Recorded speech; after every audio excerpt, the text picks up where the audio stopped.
The media actually outnumbered the public outside the courtroom where Donald Trump was about to be arraigned, and he's now been arraigned. And like you, I didn't use the word arraigned until about 48 hours ago. Well, here we are co-opting and hijacking our own correspondent, Robert Sherman. Before we talk to him, let's see him in action on the mainstream media before seeing a different side to a man that I believe to be incredibly handsome and lucid. Let's look at Robert Sherman doing the news. No matter how you slice it and no matter how you feel about it, this will be a historic day for the United States. It has never happened before. And this is what we're seeing on the streets of New York City. This was yesterday awaiting the arrival of former President Trump.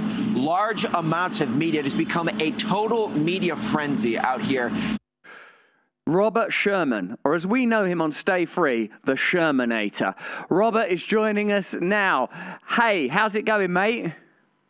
Well, I'm feeling a lot better now that I've just gotten such a warm compliment and a warm welcoming. Thank you so much for having me, Russell.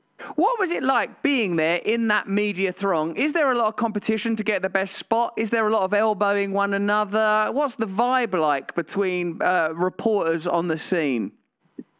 You know, I mean, typically at a small story, there's a little bit of camaraderie, and something like this, nothing of the kind. And I'll tell you this, Russell, that I thought that the biggest media circus I'd ever see was the Super Bowl or something like that.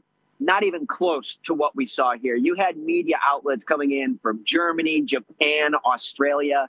I mean, you see some of these images, people just crawling on top of one another to get the same photo that the person right next to them is going to get.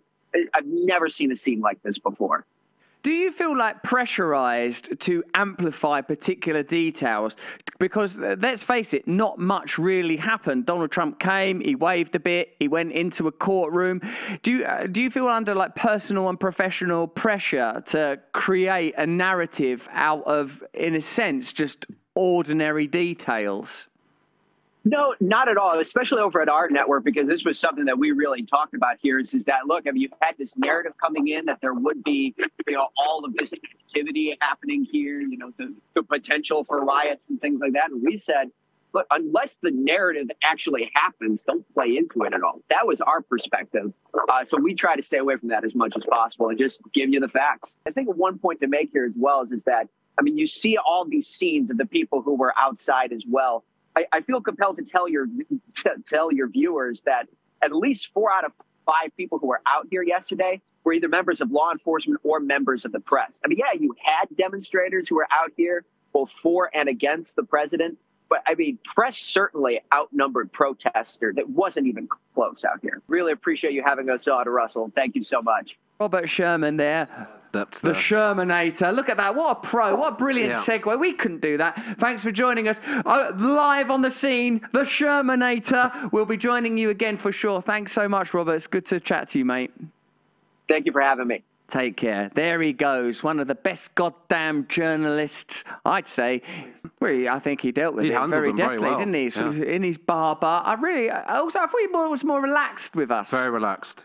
Like, I think we bring out the best in people. I'm not taking all the credit for Robert Sherman's personality. That's a complex thing that's come about over time, and that his whole family have to take credit for, as well as culture itself. But I reckon we bring out the best in him.